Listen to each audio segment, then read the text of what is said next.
Datos de historia que te harán salvar tu materia. En la década de los 20, cuando nuestra abuelita Reina Isabel casi iba a nacer, los regímenes totalitarios empezaron a fortalecer, especialmente Japón, Alemania e Italia. Los países tenían problemas económicos y sociales como los que hoy México tiene. Después de los múltiples tratados de paz, muchos países quedaron como los superhéroes, mientras que otros se peleaban con todo el mundo y Francia quedó como el guardián. Para la década de los 30, la paz mundial estaba en amenaza. Japón quería establecer una nueva dictadura en el Oriente Extremo y apoderarse de la bella ciudad del hombre que dijo: la flor que florece en la adversidad es la más rara y bella de todas. Junto con Mussolini, Italia quiso llevar a la práctica una política exterior expansionista y apoderarse también del mar Mediterráneo, que tiene figura de un pájaro de hace 300 millones de años.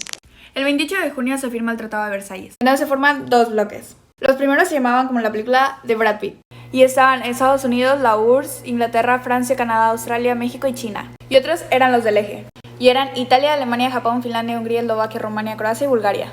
Para evitar el inicio de la guerra, se firmaron una serie de pactos internacionales para mantener la paz. Incluso este hombre le escribió una carta a Hitler, en la que se dirige sospechosamente amigable. Pero bueno, con la llegada de ese personaje al poder, va paz o la guerra. Alemania se retira de la Sociedad de las Naciones, y en 1934 quisieron conquistar Austria. Para 1936, Alemania y Japón firmaron el Pacto Anticomintern, que iba en contra del comunismo. Era como si la Russo fuera Hitler. Ese mismo año, Italia y Alemania se unen para hacer el eje Berlín-Roma, que ese se consolidó hasta 1939 con el Pacto de Acera. Con todos estos pactos, Francia e Inglaterra estaban como este bulldog francés. Es por eso que firman el Pacto de Múnich, el cual establecía el respeto en las fronteras y ocupar el territorio de Checoslovaquia. Y es 13 veces más chico que México. Pero para el Führer, representaba hacerse un espacio vital para el desarrollo de su estado. Y en 1939, Alemania ataca Polonia, por lo que Francia e Inglaterra, como buenos aliados, le declaran la guerra a Tercer Reich. Y es así como surge la Segunda Guerra Mundial. Entonces, apenas comienza.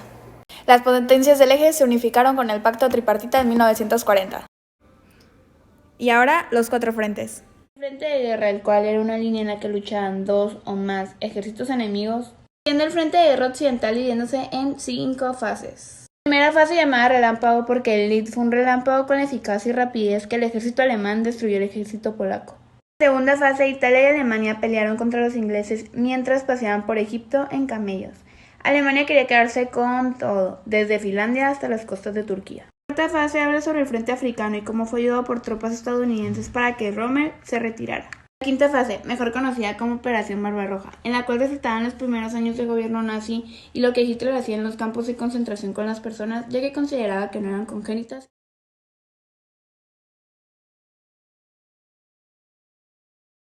Hoy aprenderemos sobre la contraofensiva aliada en Europa. Empezamos en 1941, tras el ataque japonés a Pearl Harbor, los aliados desembarcaron en Sicilia. Nos pasamos a 1943, cuando Mussolini fue destituido e Italia firmó un armisticio. Los movimientos en los países europeos se fueron fortaleciendo y más grupos se unieron y se multiplicaron. Desde 1942, los soviéticos habían exigido que los aliados occidentales abrieran un segundo frente. Este sería en el oeste de Europa. No fue hasta 1944 cuando Estados Unidos, Canadá, entre otros países, abrieron un segundo frente en las costas francesas. Atacaron al norte de Francia y al sur de Bélgica. Tuvieron que evacuar París por el avance de los aliados. Nos pasamos a 1944, cuando los aliados se encontraban cerca de la frontera alemana y los soviéticos en Polonia y Hungría. Grecia logró su liberación gracias al desembarco de las tropas inglesas, así como Bélgica, Holanda y Luxemburgo. Vayan a la parte 2. En diciembre los alemanes lanzaron una contraofensiva en el oeste de Europa, pero fracasaron, y el avance aliado continuó. En 1945, Mussolini y su compañera Clara fueron ahorcados por la resistencia italiana. En el mismo mes, Hitler y su esposa se suicidaron en un búnker. Berlín cayó el 2 de mayo y estuvo bajo ocupación militar hasta 1990. El 8 de mayo el ejército alemán se rindió, al igual que los destacamentos nazis. Y así concluyó la lucha armada en Europa. En la primera mitad del siglo XX, Japón inició una política expansionista imperial. Estaban los terrenos de China y Rusia. Luego entró una rivalidad con Estados Unidos, que ya ocupaba Filipinas y también estaba interesado en China.